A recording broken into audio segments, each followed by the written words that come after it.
Hello மக்களே, welcome back to channel. இன்னைக்கு நம்ம சின்ன மருமகள் எபிசோட் பயங்கர ட்விஸ்ட்டாக போச்சுங்க. ஸோ இது வரைக்குமே பார்த்தீங்கன்னா நம்ம தமிழ் செல்வியும் நம்ம சேதுக்கு ரொம்ப ஹெல்ப்ஃபுல்லாக இருக்கலாம்.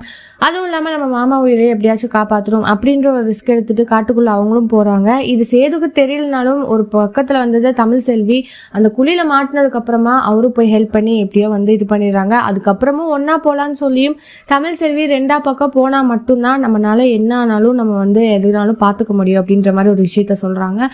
ஸோ இதுக்கப்புறமா பார்த்தீங்கன்னா தமிழ் செல்வி அங்கே போனப்போ ரத்த வாடை எடுக்கணும் அப்படின்றதுனால ஒரு துணி வச்சு அவங்க ரத்தத்தை இது பண்ணி விடுறாங்க. அந்த இடத்துல அந்த பூச்சியெல்லாம் வந்ததுக்கப்புறம் ஒரு பக்கம் சேது இன்னுமே கண்டுபிடிக்கிறா இல்லையா அப்படின்ற மாதிரி ஒரு பரபரப்பு போயிட்டு இருக்கு.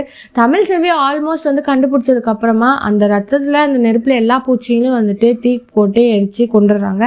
இதனால என்னெல்லாம் ஆக போகுது அப்படின்றத நம்ம அப்கமிங்ல பார்க்க போகிறோம். ஸோ இதை பற்றி நீங்கள் நினைக்கிறீங்க? மறக்காம லைக் பண்ணி ஷேர் பண்ணி கமெண்ட் பண்ணிடுங்க. அப்படியே சப்ஸ்கிரைப் பண்ணிடுங்க. பாய் பாய்.